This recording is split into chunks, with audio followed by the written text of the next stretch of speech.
नमस्कार, मैं दामिनी और आप देख रहे हैं बुलेटिन अपडेट।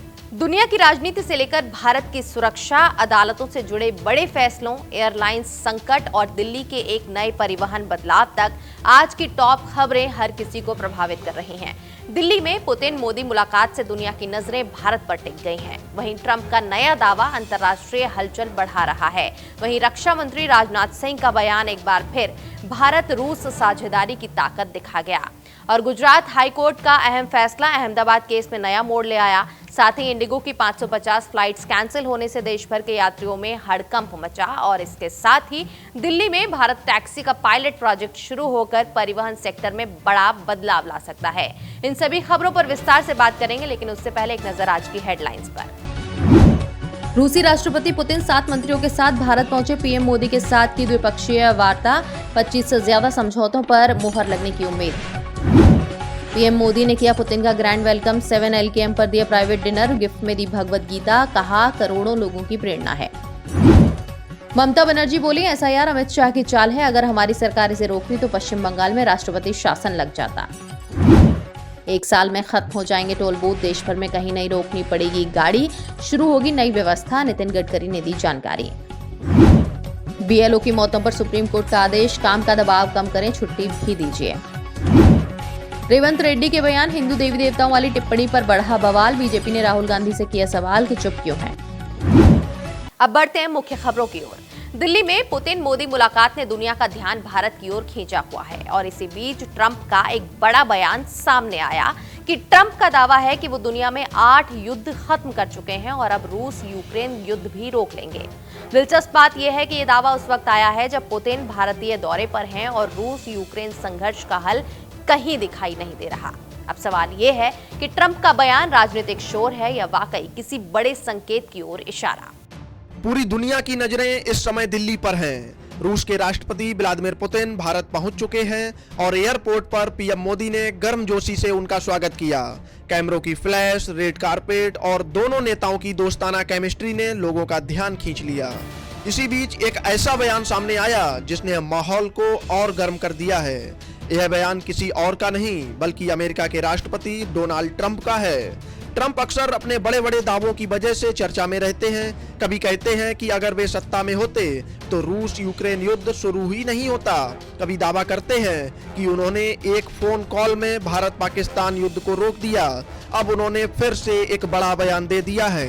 ट्रंप ने कहा, हम दुनिया में शांति ला रहे हैं, हम युद्ध खत्म कर रहे हैं। ऐसा स्तर पहले कभी नहीं देखा गया। अभी तक 8 युद्ध खत्म कर चुके हैं। अब सिर्फ एक युद्ध बचा है, रूस और यूक्रेन का युद्ध। मुझे लगता है हम इसे भी रोक देंगे। उन्होंने दावा किया कि पिछले हफ्ते 8,000 और पिछले महीने 27,000 सैनिक मारे गए हैं और यह स्थिति अब बंद होनी चाहिए। हालांकि उन्होंने यह नहीं बताया कि उन्होंने वो कौन से 8 युद्ध हैं जो खत्म किए हैं। ट्रंप का यह बयान ऐसे समय में आया है जब पुतिन भारत में ही हैं। दिल्ली पहुंचने पर पीएम मोदी ने प्रोटोकॉल तोड़कर पुतिन को गले लगाया और दोनों एक ही गाड़ी में पीएम आवास पहुंचे। रात के डिनर में पीएम मोदी ने पुतिन को रूसी भाषा में श्रीमद् भागवत गीता की प्रति भी भेंट की। लेकिन मूल सवाल यही है, क्या रूस यूक्रेन युद्ध अब खत्म होने की ओर बढ़ रहा है? पुतिन पहले से ही साफ कर चुके हैं कि युद्ध तभी रुकेगा जब यूक्रेन उन इलाकों से सेना हटाएगा जिन पर रूस अपना दावा करता है। उन्होंने कहा कि वे उन क्षेत्र की सुरक्षा के लिए जिम्मेदार हैं जहां लोग रूसी भाषा बोलते हैं। मतलब रूस का रुख अभी भी सख्त है। तो एक तरफ ट्रंप युद्ध खत्म होने का दावा कर रहे हैं, दूसरी तरफ रूस अपनी शर्तों पर अड़ा हुआ है और यूक्रेन कह रहा है कि वह 1 इंच जमीन नहीं छोड़ेगा। यानी शांति अभी दूर है। लेकिन सवाल यही है, अगर शांति आएगी तो किसकी शर्तों पर आएगी? दिल्ली में रक्षा मंत्री राजनाथ सिंह ने पुतिन के भारत दौरे से पहले रूस के रक्षा मंत्री के साथ हुई वार्ता में ऐसा संदेश दिया था जिसने दुनिया को साफ संकेत दे दिया था कि भारत और रूस की दोस्ती किसी दबाव से नहीं हिलती। साथ ही कहा कि भारत रूस की रक्षा साझेदारी 2.5 दशक से लगातार मजबूत हुई है और इसे कमजोर समझने वाले बड़ी गलती कर रहे हैं। वहीं रूस के रक्षा मंत्री ने भी कहा कि दोनों देशों का रिश्ता समय और परिस्थितियों की हर कसौटी पर खरा उतरा है। वहीं आज मोदी और पुतिन की मुलाकात के बाद यह साफ हो गया कि डिफेंस पार्टनरशिप मजबूत है और ऐसे ही आगे भी रहेगी। देशों के बीच स्पेशल और प्रिविलेज पार्टनरशिप को और मजबूत करेगी, ऐसा मेरा विश्वास है।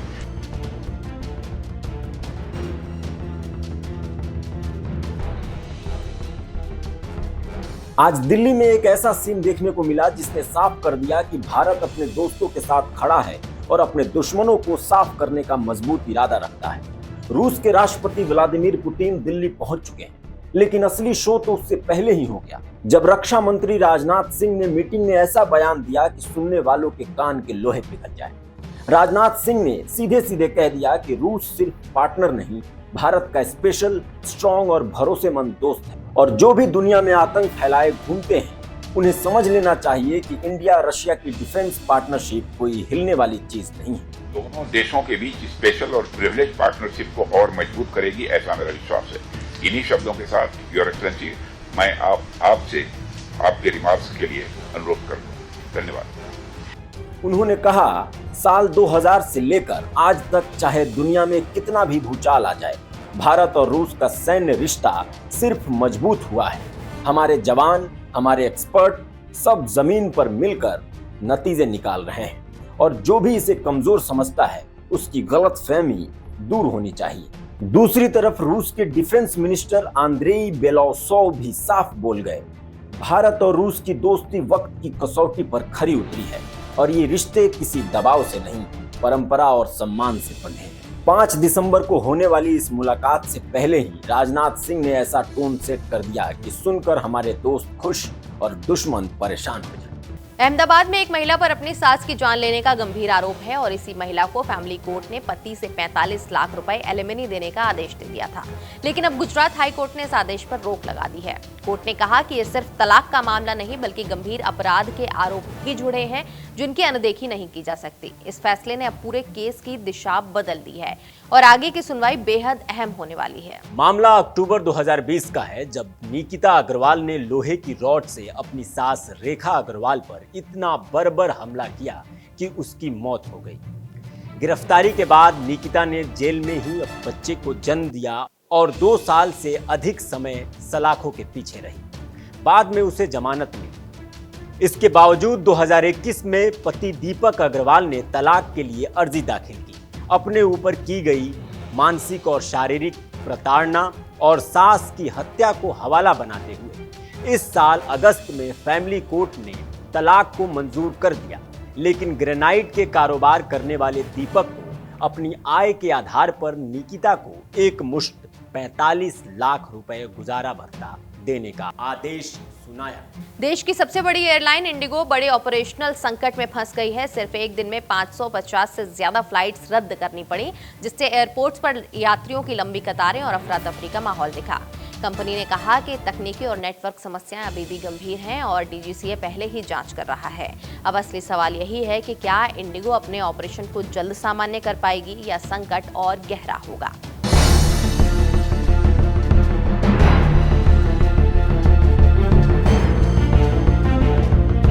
देश की प्रीमियम एयरलाइन इंडिगो एक बार फिर ऑपरेशनल दिक्कतों से जूझ रही है। गुरुवार को हालात इतने बिगड़ गए कि एक ही दिन में करीब 550 फ्लाइट्स कैंसिल करनी पड़ी। इनमें से 191 फ्लाइट सिर्फ दिल्ली, मुंबई, अहमदाबाद और हैदराबाद रूट पर थीं। नतीजा ये हुआ कि कई एयरपोर्ट्स पर अफरा तफरी का माहौल दिखा। इंडिगो ने बयान जारी कर कहा कि पिछले 2 दिनों से नेटवर्क और ऑपरेशन में बड़ी समस्या आ रही है। कंपनी ने यात्रियों, एयरपोर्ट्स और इंडस्ट्री के सभी स्टेक होल्डर्स से माफी मांगी। एयरलाइंस का कहना है कि उनकी टीमें मंत्रालय, डीजीसीए, बीसीएएस, एएआई और एयरपोर्ट्स ऑपरेटर्स के साथ मिलकर स्थिति को सामान्य करने में जुटी हैं। इंडिगो ने यात्रियों को सलाह दी कि एयरपोर्ट जाने से पहले अपनी फ्लाइट्स का स्टेटस जरूर चेक करें, क्योंकि शेड्यूल में बदलाव हो सकते हैं। कंपनी ने भरोसा दिलाया कि ऑपरेशन को जल्द से जल्द वापस ट्रैक पर लाया जाएगा। पिछले कुछ हफ्तों से इंडिगो लगातार चुनौतियों का सामना कर रही है। नवंबर में ही 1200 से ज्यादा फ्लाइट्स कैंसिल हुई और कई में भारी देरी दर्ज की गई।